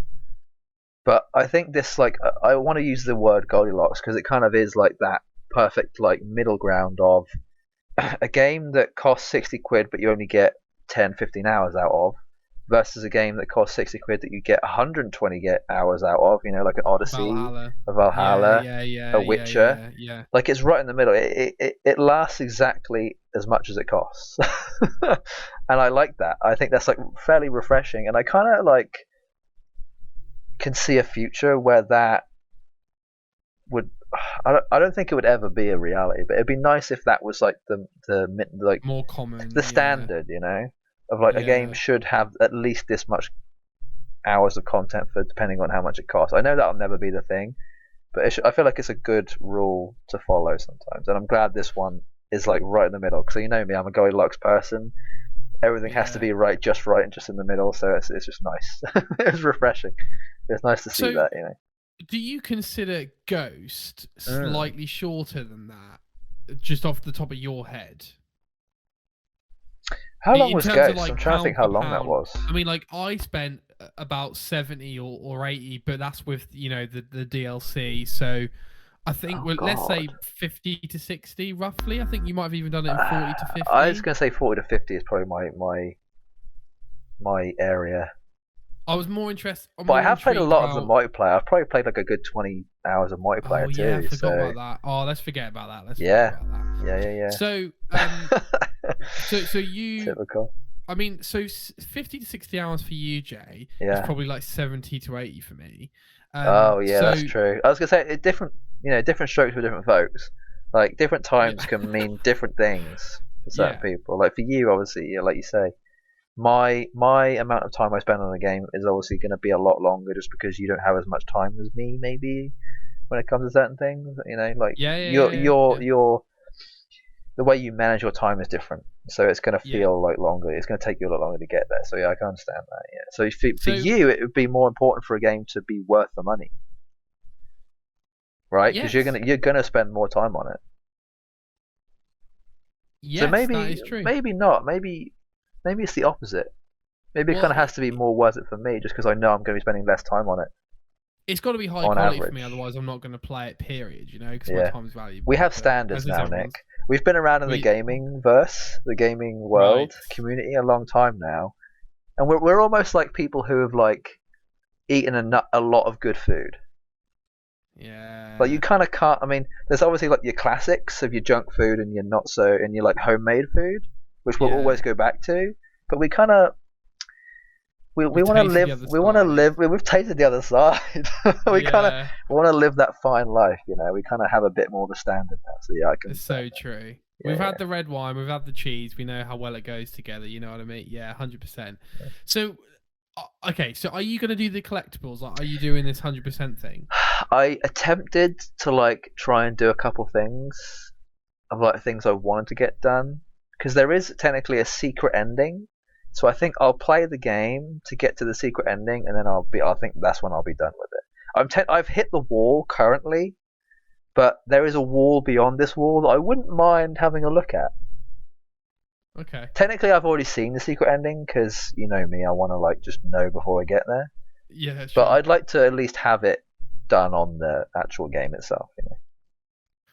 So this is really interesting that you talk about this standard jar. I think you're absolutely spot on actually with this whole 60 for 60, right? Because games used to be say 30-40 quid, and I know that games are more expensive to make now, but at the same time, like you say, they're also The standard is raised, yeah. right, exactly. So like at the end of the It's day, worth it's it. a lot of money to anyone. 60, 70 Yeah, quid is a lot of money. So yeah.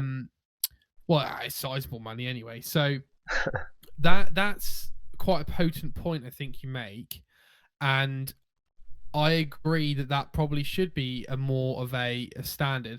Now, when you talk about 60 for 60, as I'll coin it, Yeah, we'll call it that. We'll are you it. saying that it also doesn't? It isn't. It's not a 20-hour game that's bloated. Then is basically what I'm trying to ask. Oh, that's a good question. That is a dude. Very good question. I I did have a thought about this, but I'm trying to remember what my exact thought was. I definitely think this game could have been shorter, but because of how the story is and the fact that it felt like a really long series, it kind of made sense for the length of it. I'm trying to. I think my like very throwaway thought was, had this game been 20 hours shorter, it might have sold better. I don't think a lot of people necessarily didn't buy the game because it was long, but I think had anyone seen that it was long, probably would have gone, I don't know. They might have swayed them the other way, of like, maybe not. I doubt that's because it did eventually sell 8 mil, like we figured out, same as Ghost, Right. I am, Or up there, sort of yeah, thing. I'm Yeah. still kind of annoyed at the fact that I think Sony kind of made it seem like a disappointment having sold that much or done that well of a game. I'm still a bit annoyed with it. That's kind of like their mentality of like it didn't do that well, but yeah, it did well. Like it did fine. Okay. No, absolutely. Especially So for yeah, a new IP, all that stuff. I don't think it was bloated. I actually think it was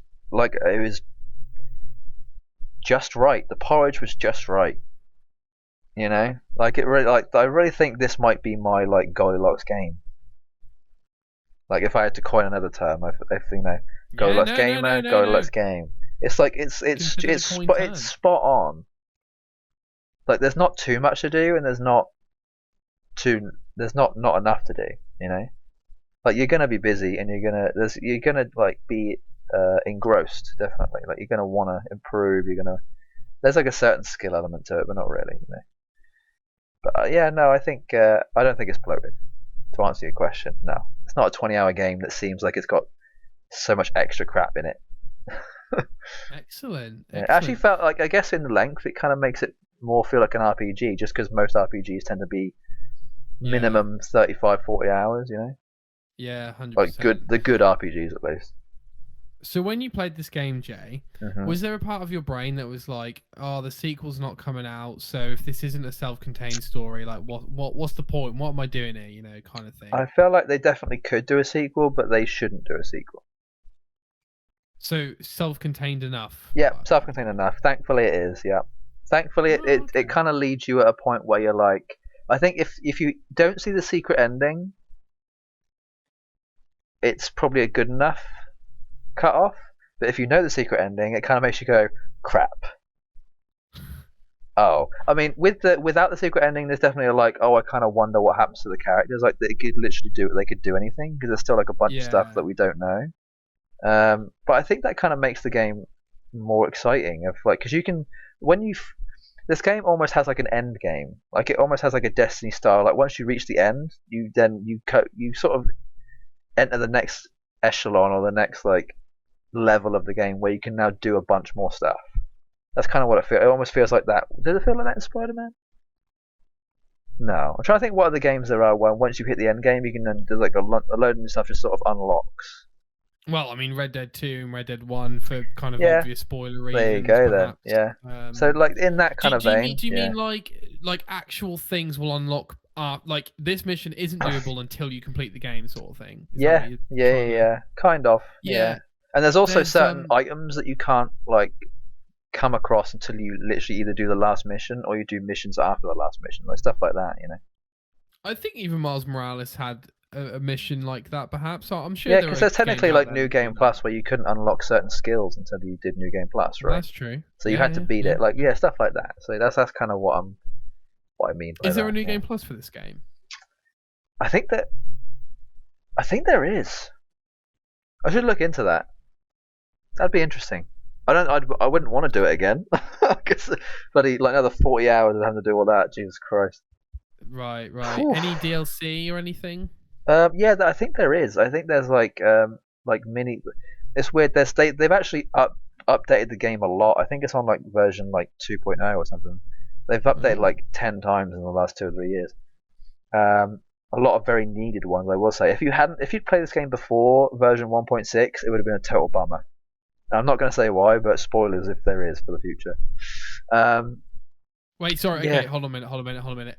Spoilers, everyone, for Days Gone in the next couple of minutes. No, I'm not going to say it. My point was like if you want to look into it. Though. Oh, you want to know? Okay. So the game spoilers right now for the next like spoilers, 2 minutes at least. 3, 2, 1. Pause. Okay. End of the game, you find your wife. You actually find her about 75% of the way through. And you have to like get her away from where she is. She's currently like not being held against her will, but kind of in a way. That's kind of like the last quarter of the game is you finding her and then being like, oh, I need to get you out of here. Let's figure out how we can do that. Essentially, and then the game ends with you like riding into the sunset, back to like this camp, and you can just like live out your life happily with you, your best friend, and your dog that you have that's like a puppy. Oh, essentially, right? Oh, cute. But there's still zombies about, and you still have to figure out how to get rid of the situation. Right. Basically. What was I forgot what I was even talking about before. The 1.6 update thing? Oh yeah, so this is what bugs a lot of people. Your wife Sarah could not be found in the game after you beat the game. So you rode back to this camp with her on your bike, but then she just wasn't about. People thought that like she wasn't like. People thought that she'd like either died, without you knowing, or she just like left. But then they had to add her model back in version 1.6 to be like, she's still around, trust her, she's here, she's there, fine. Oh my God. So you could. That was actually, I think I first played the game before version 1.6, googled all this stuff and was like, I think it's a bit odd. I'm just gonna like wait, and then they eventually added her in. Oh so I did think that was a bit strange, but yeah, there's like there's do not Google anything about Sarah, the wife, because it just gets into like a really weird part of the internet. It's not worth looking at, trust me. Right, okay. It's really not normal, funny. Everyone. Yeah, back normal. We're in normal. Safe mode. Safe mode. Okay. Illuminati. What the fuck was that? I don't know. Okay, so Days Gone, all good. I really enjoyed it. I'll have to like have a think about where I rank it in my mind compared to other games. I was gonna say, I was gonna kind of ask you, like, not that we like to play that game, but I'm just trying to gauge where your head's at with how much you liked it. Like, yeah, it's like this honestly might be one of the most middle game. And people use this as a bit of an insult. I use it as a negative. Yeah. Yeah, a lot of people say things. If something is mid, it's kind of like not great and it's not terrible. It's just sort of like, eh. But I wouldn't necessarily. This game is verging on like and good. It's like a 7 or an 8. But an actual 7. Like it's not like how IGN rate it. It's an actual. 7, no, it's sort of like a 7.5 or like a 7.8. Like it's so tough. Like it's genuinely a very well made game. Yeah. But it might have been released at the wrong time or something. It's probably one of the most underrated games of the 2010 to 2020 decade. Yeah. I'd say if I had to make a list of 10 games to play from 2010 to 2019 or 2020, Days Gone would be in that list. That's how much I enjoyed it, but I wouldn't say it was like, it didn't make me necessarily feel any particular type of way of like, oh, this was amazing. I think the story was definitely amazing. I think I think the story is probably the best thing about it. The mechanics of the game is great too, but it's just like, yeah. And I think that part It is of that amazing, though. problem is that because the PS exclusives are such high quality, it's like such Yeah, a high bar it's to meet, weird. isn't it? Like we're in this like era now of a game. Like if that game had came out in 2012, 2013, it probably would have been Right. one of the best-selling games of all time. Right. Like it would have done so well just because of how good it looks. Like the game to me looks as good as like Horizon or any of those Yeah. types. Like it is. It's like PlayStation exclusives just look amazing, and they play amazing. They're very well put together. Hardly any bugs. Like virtually none. I think I only came across one. I think it was quite bigger when it came out. It's just about. I came across 2 bugs. There was a dog that floated above my head, and for some reason I couldn't shoot my gun at one point. That was it. That was only 2 bugs, and they were easily fixed. I just had to like pause the game and unpause. Like it was literally it. It's really hard to like rank this thing, but yeah, it is amazing. Go play it. I'd recommend it. Everyone needs to play it. 100%. That's my opinion. Do you think I would like this game, and do you think I should play it? That was my exact next thought was, would Nick play this? I actually think you'd enjoy playing it. If I could buy the game for you and give it to you, I'd happily do that. Oh, thanks, man. But I'm probably not going to. Yeah. If this game was on sale for like a tenner or like 15, I'd say yeah, go for it. Probably nothing above that though. Look, I clearly listened to you a lot. I took on a lot of 2020 recommendations, and I mean a lot. But as I told you on the mic, Jay, the zombies just put me off so hard. They do it differently. It's hard to describe. Like zombies, I was so off put by zombies for a long time. Yeah. And then coming back to it in this instance, they don't ever call them zombies. They're called freakers in the game. I think I just don't think I'll play it. You know yeah, no, that's fine. Like, I think if I can see if at any point in the next 10 years you play this game, I'll be happy. All right. I think you'll play it in the next 10 years. 100%. I think it'll just be like one of those games where you're like, oh, I'll give it a go. Yeah, it's like a 5 or a 10 or something. I'll give it. Yeah, if it's like super cheap, 100% go for it. Or a PS Plus game or something. Yeah, yes, yeah. Actually, I think it was on PS Plus. Do you know what? I think I do own it. I think it might be worth checking. It might be worth checking. I think it was on PS Plus. I'm gonna have to Google it. It was quite recent, wasn't it? 2019 or something. I want to say. No, 2019 was when it came out, wasn't it? Yeah, that's what I mean. Yeah. Oh, okay. Yeah. Days Gone, PS Plus. Let me just double check. All right. I think it was in March of this year. What? It was genuinely PS Plus game. Yes. No, it was April of last year. Sorry. Do you know what? I might have just missed. No. I should think I would have had PS Plus by then. It was Days Gone on PS4, Zombie Army 4 on PS4, and then Oddworld Soulstorm was on PS5. They were the PlayStation Plus. I definitely have it then. Definitely. I mean, honestly, that month of games is ridiculous. Yeah, just have it on the back burner, dude. 100%. Have it on the back burner. Okay. I think if you like a good story, back burner. Very back. Like you literally have to have. Being honest with you. If you've got 40 hours to spare, go for it. I really don't. Although for you, I appreciate it. It'll probably be more like 60 for you. Oh my god. It's a long game. Jay, it really is. Is there any more thoughts that you want to talk about on Days Gone? Anything else you just want to tell people? Like, obviously, you recommend it. Good game. Go check it out. It honestly kind of reminded me of like an anime structure in terms of like story and stuff. It kept you like wanting to see the next chapter or like the next episode. Like it kind of just like it kept you hanging every time. Every time I finish a mission, I'd be like, damn, I need to know what happens next. I'd be so pissed about going to sleep. I was like, damn it, I need to watch this next episode. It kind of just felt like binging TV. It was great, you know. Fantastic. Yeah, go play it. I recommend. So I finished Mass Effect. I believe it ran at 60 frames at 4K. One of those things that was promised to us, but we never get. But yes, made it playing a lot easier. I remembered 2 and 3 and 1 much better than I thought I did, Jay. I'm kind of hoping that I feel like that at some point. I think you will. And do you know what's funny, Jay? When I'm thinking about it, like I feel like when Mass Effect came out at the time, we knew they were good games, but I don't think we really knew how vital they would be. They were too young in the wider, yeah. And also, it was not the norm, but it was kind of more the norm than it is now, isn't it? 3 single play, you know, like if you said to me like sci-fi RPG coming out, you know, in the Xbox One era, I'd be like, what is this? If you said it in like the 360 era, you'd be like, yeah, cool. What's the Yeah, next another one. Okay. Right, exactly. So yeah, so let's go in chronological order, Jay. So number one, my original favorite of the trilogy. I mean, this game ages so well, in my opinion, in terms of the story, Jay. Oh, the story. Okay.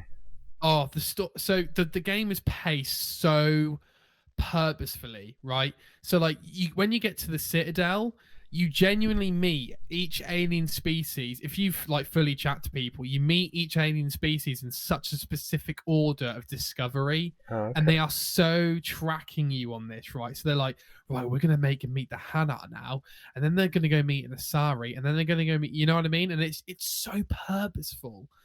And the Citadel in the first game is arguably the best Citadel in terms of like walking around and stuff like that. And the game has, as I think I've told you many times, Jay, it's just got such a grand scale to it that I know the other two have, but the first one just, it really feels like a space opera, the first one. Okay. Now, in terms of gameplay, definitely the worst one. And I underestimated how bad the gameplay was. If you start in number one, it's not too bad. But if you start in 2 or 3 and then go to 1, not a chance, mate. Not a Scooby. Yeah, I'd have to start from 1, 100%. Definitely, dude. Are you thinking of playing this? Yeah, so it's now on Game Pass. Yeah. So I was very tempted to like have a go the other night, and I was like, if I'm gonna play this, I need to play it properly and do the whole thing. I can't just dabble. Yeah. So if I start it up, I'm finishing it.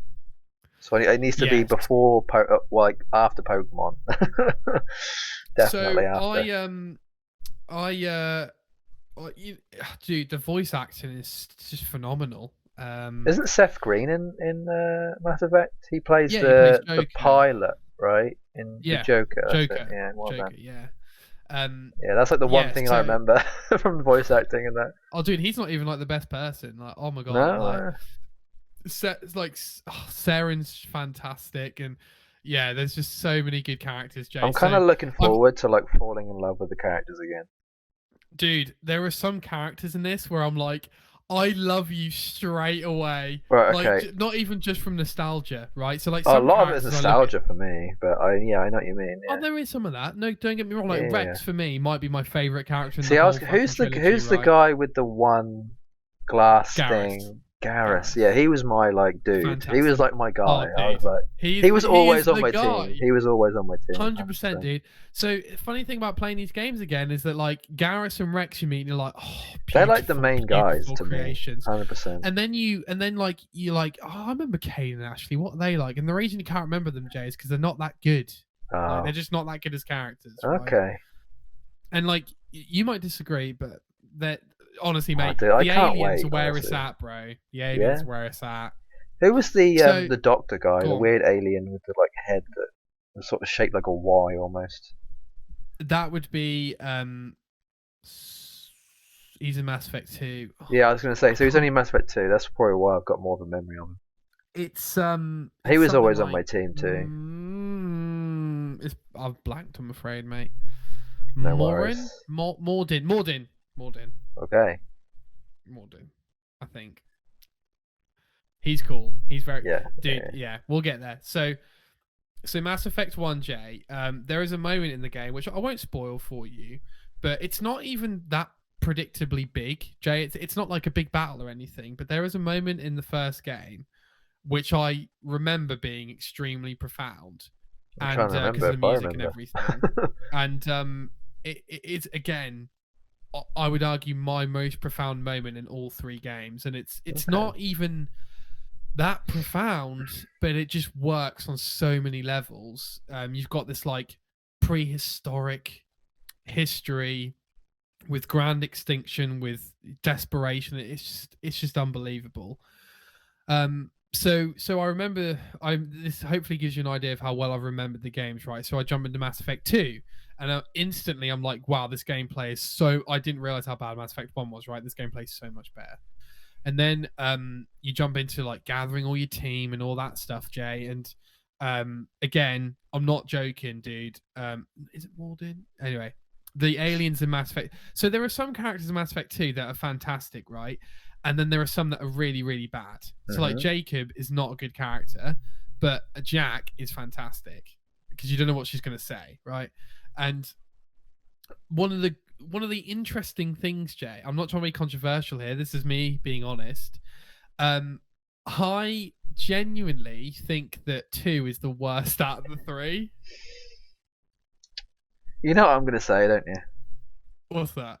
2 was my favourite one by far. Oh, yeah. It's a lot of people's Why? favourite. I feel like I'm always devil's advocate when it comes to gaming opinions. No, everybody. But like, it's not on purpose. It genuinely isn't on purpose. Like, I feel like loads of you people like the most. You know, like let's say like the vaguest of like gaming opinions that people have. Like, oh, this one is clearly the best out of this lot. I always go, and then they always say, oh, this is clearly the worst. And the worst one out of that lot is always the one that I find the best to me.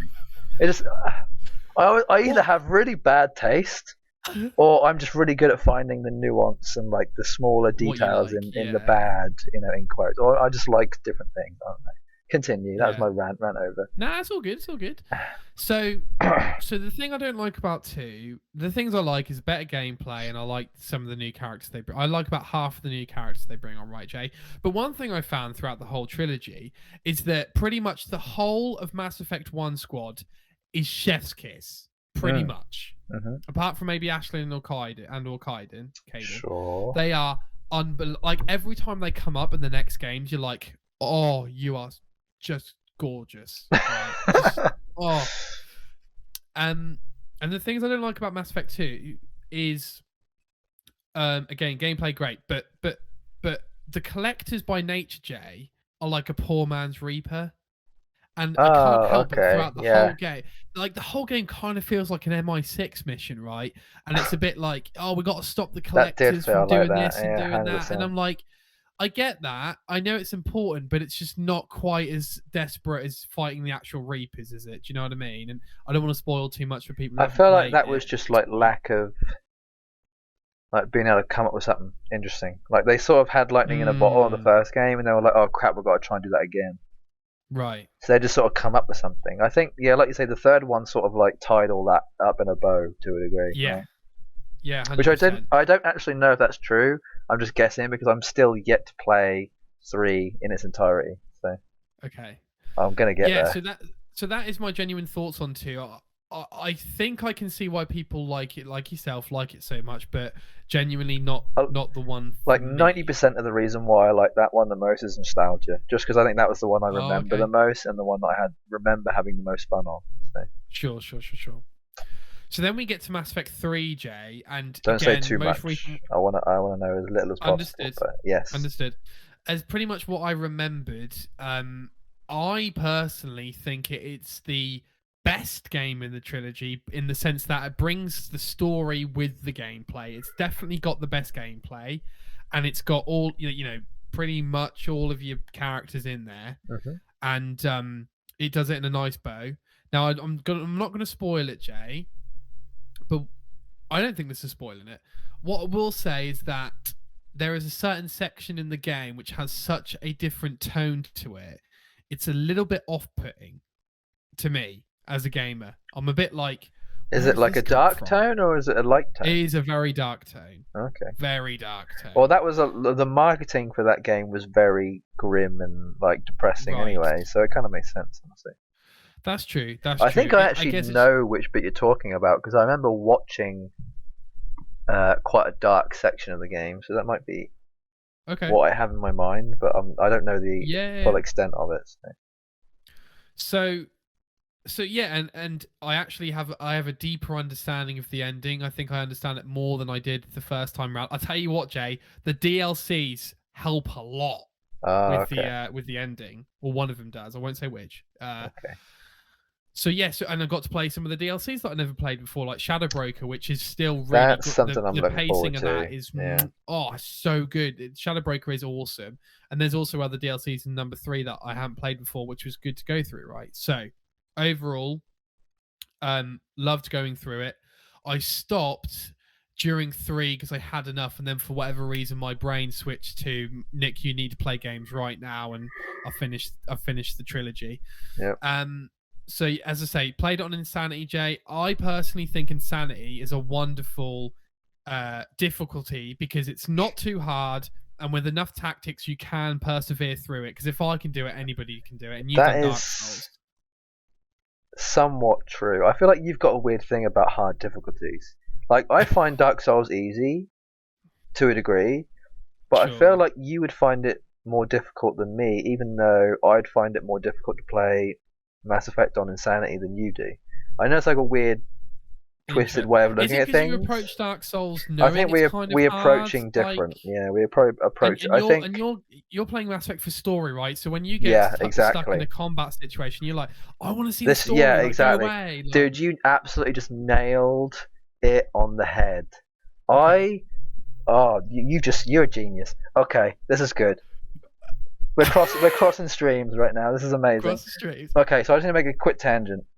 Okay, yeah, go. I play games primarily for the story and the enjoyment of the experience. 90% of the time, 9 times out of 10, the one time is like Dark Souls, where it's more about the challenge. And I feel like you are like a good middle ground of like half and half. Like, you love a challenge, but you also love a story. But like, you're like a jack of all trades, but a master of none. If that makes sense. Like, not to insult you in any sort of way. Yeah. But I feel like I feel like people have like a gaming like scale, and I feel like you're at like either like a 6 and a 4 or like a 5 and a 5. Whereas me, I'm more at like an 8 and a 2 or like a 9 and a 10. And that 9 is usually story, and the 10 is usually difficulty. Like, I like low difficulty, easy story. Let's just complete the game. I don't care too much about being able to like beat it on a hard difficulty. Like, who cares about that? But I do understand where you're coming from. If the difficulty is difficult, it's 9 for you and then 1 for story, sort of thing. Yeah, like I'd rather not care anything about the story, but if it's difficulty's high, right, I'm going to enjoy the challenge. Wow. But the only reason I can enjoy the challenge is because I don't care about the story, and vice versa. And the reason why I enjoy the story is because I don't care about the challenge. Boom. That's so interesting. I can't believe it took me that long to. I've been trying to articulate that for so long.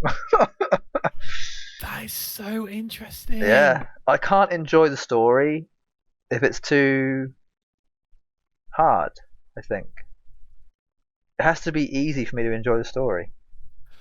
I do genuinely get a little bit of what you're coming from, right? And I'll tell you my experience. When I was playing 7 Remake, I got to chapter like 15 and I got a bit stuck. Yeah. And I was like, that's the last chapter, I can't wait. I need to know what happens. So then turn it down to easy. I'm the kind of person who avoids annoyance if I know I've experienced it enough times, and my brain will go, right, this is what causes the annoyance. We'll minimize that as much as possible, and then I figured it out. I figured out the annoyance was that, so I minimize difficulty, minimize annoyance.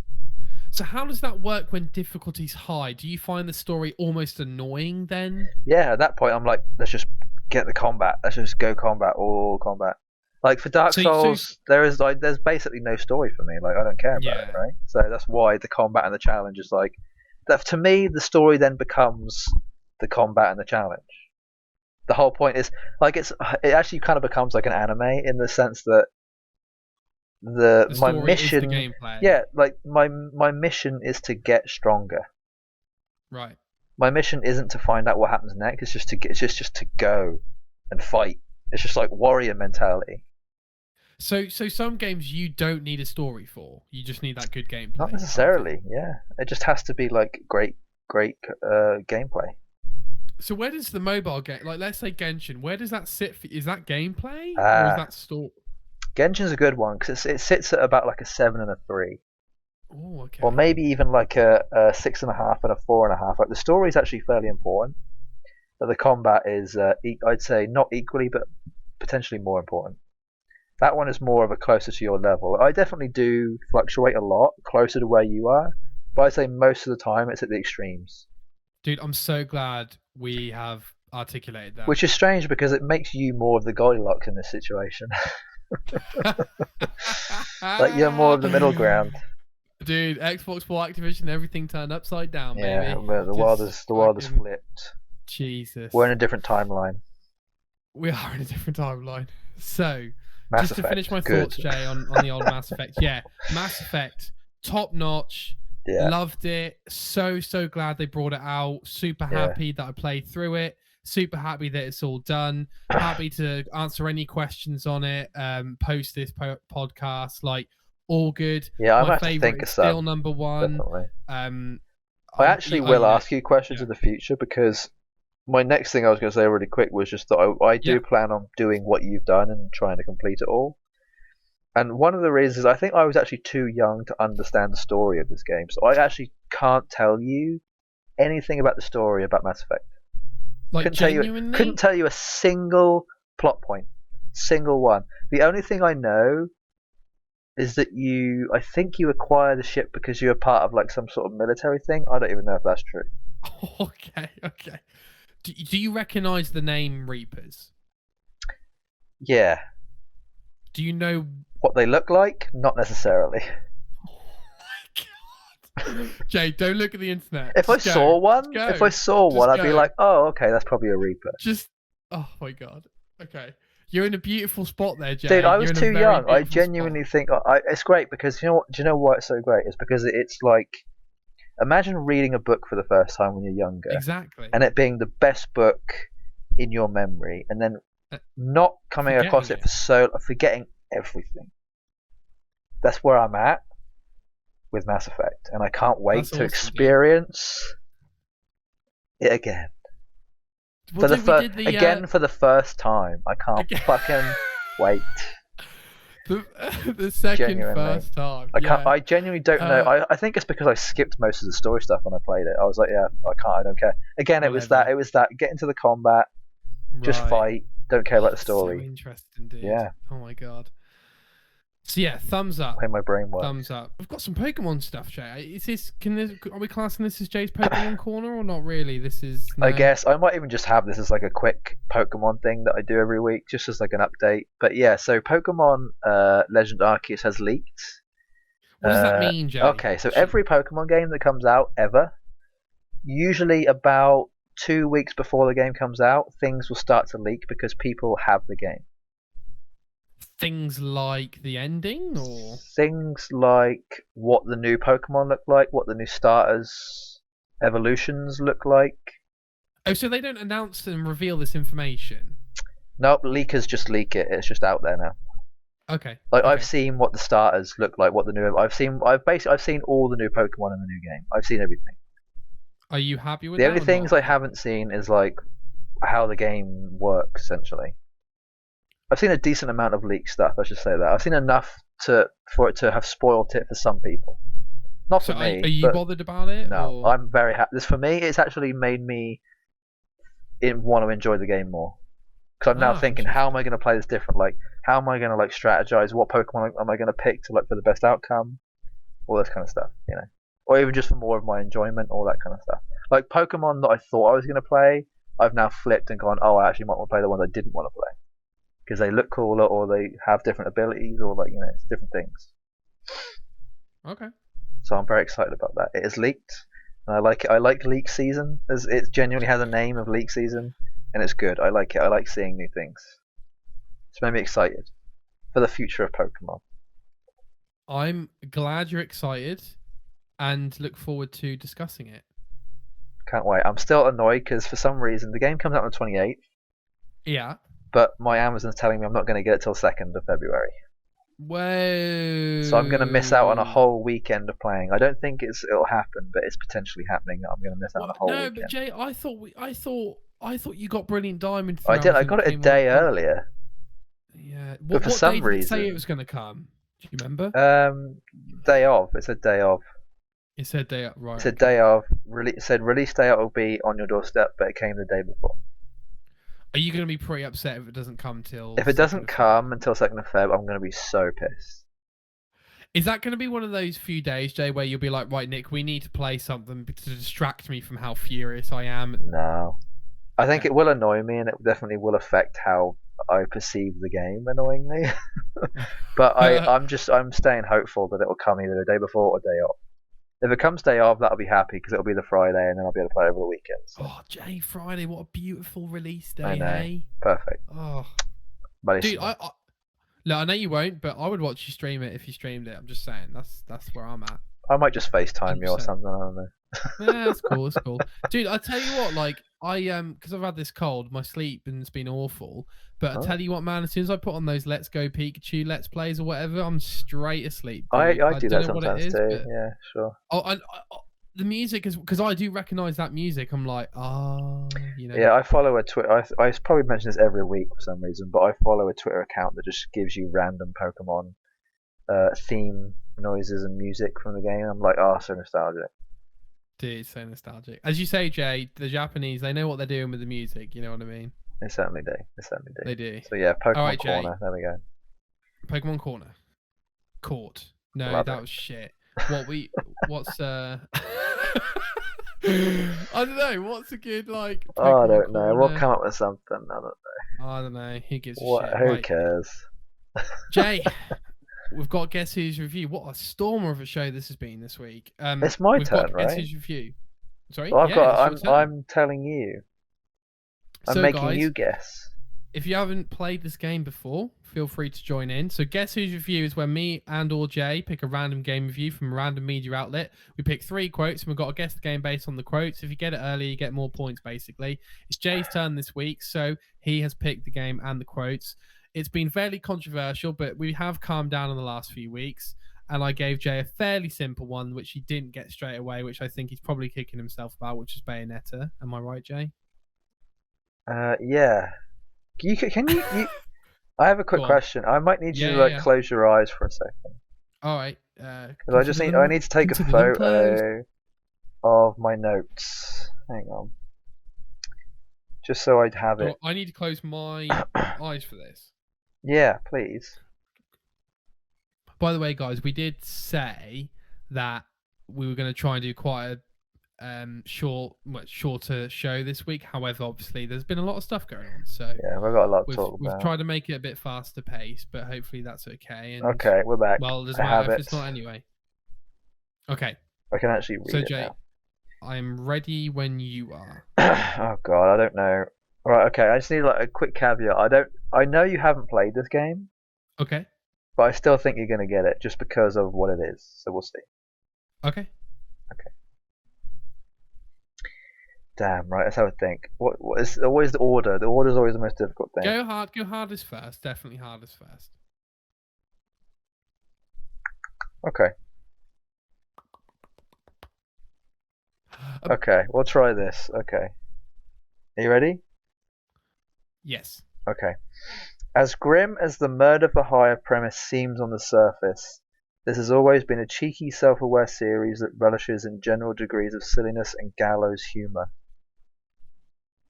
What a fantastic quote. Can you say it again, please? That is a good quote.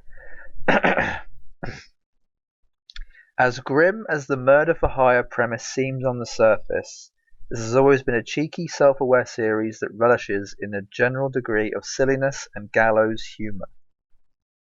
So I'm really sorry, but I think I might have it. Yeah, I know. This is probably easy for you, but we'll see. Go on. No, dude. I'm not trying to diminish your quotes, dude. Or it was actually really hard because the review for this was like there was so much obvious stuff in there. This was like the hardest stuff I could find, honestly. Oh, fair play. So, Jay, I mean, look, I could be wrong. Maybe I'm being very. I'm only going to give it to you if you give me the right one of the series. Oh, you are joking, mate. That'll make it harder. There's like 7. Maybe we're thinking of a different game. All right, I'm shooting for the stars. Hitman 3. It is Hitman 3. Oh. He gets it. He gets it. I actually can't believe you got that. That was kind of surprising.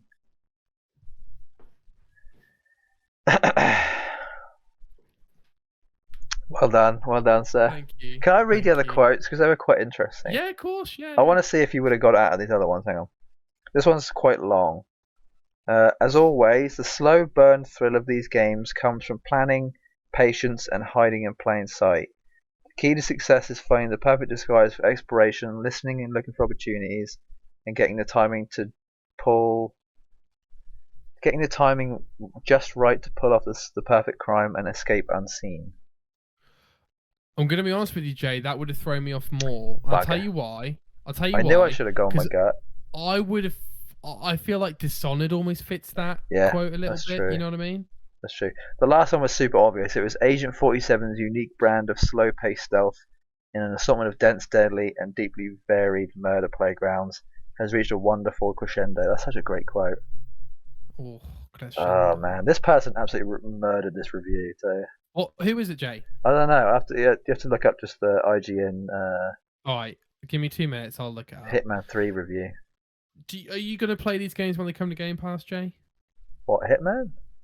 Yeah. Yeah, they're coming soon. So the new Hitman 3 presentation came out the other day. I haven't watched it yet, but I do plan on watching it because, like I told you this before, right? There's one guy who does a speed run of all 3 of the games in like the world record or something. And watching him, I genuinely have probably watched 30 hours of him playing the game and trying to figure out the best strategy to do it on a speed run. Just because of like how interesting it is for him to like figure out new techniques, you know. So I'm looking forward to him to play the next lot if he ever does. I don't know if he will, but because I think he said in his last stream he was like, "Yeah, I'm never doing that again," because he took him like months to try and figure stuff out. You know. Oh my god! So that was by Luke Riley at IGN. Okay, Luke Riley is the guy who does all the Australian guy. I think so. Who does all the car? Games, right? Yeah, he's such a good reviewer. He's good. He really nails good. it. He might be my favorite person at IGN, genuinely. So cool. So Jay, don't feel. I mean, you should feel bad, but also you get all the pixel perfect stuff, so it balances. Yeah, it's true. It does balance. I'll let you have it. Let's just say from here out, you win Guessy's review from now on. No, let's not say that. What are the points, Jay? Do we know? I think you're now on 30 and I'm on 27. I think it's either right. You're now on 30, I'm on 27, or you're on 29, I'm on 26. One of those. That's still pretty tight. Yeah, we were the same. So you just got 3 points. Tight. So yeah, I could still bring it back. You could get 1 on like 2 or 3, and I could get 2 on 2 or 3. You know, whatever. Yeah, exactly. We'll see. No pixel perfect this week, Jay. So I would just like to finish the show with the fact, Jay, that I have started to watch the Death Stranding compilation movie on YouTube because I refuse to play it. And Jay, I love you. I refuse to believe this game is. I'm sorry. No. Well, if you thought Mass Effect 3 was dark and depressing, you'll definitely think this game's dark and depressing. Jesus Christ. Well, I thought the story was the best bit, and I'm looking at the cutscenes, Jay, and I'm like, wow, even the cutscenes are boring now. All they're talking about. Well, it's boring because you aren't playing it, you aren't experiencing it. But yes, I get what you're coming from. There's a lot of context that is missing out just from watching the cutscene. I understand that, but also these terms, Jay, nothing gets explained. It is infuriating. It won't do because you're not playing the game, so you wouldn't know. The terms are all explained when you play. If you have any questions about Death Stranding, just ask me because I'll answer them. Oh, do you know what, Jay? Do you know what, guys? Do you know what we might do? I would rather hear Jay tell the story of Death Stranding than watch or play the story of Death Stranding. So, have you finished watching the cinematic movie or not? Nah, mate. I'm like an hour and 20 minutes in. It's 11 hours. Yeah. Correct. That's like watching all of the. Actually, that's just under watching all 3 extended versions of the Lord of the Rings movies. You are correct. I think they're about 4 hours each. Yeah. And which one do you think I would rather do, Jay? You know what I mean? Yeah, I understand. Jay, it's been a really good show. Thank you for joining me this week.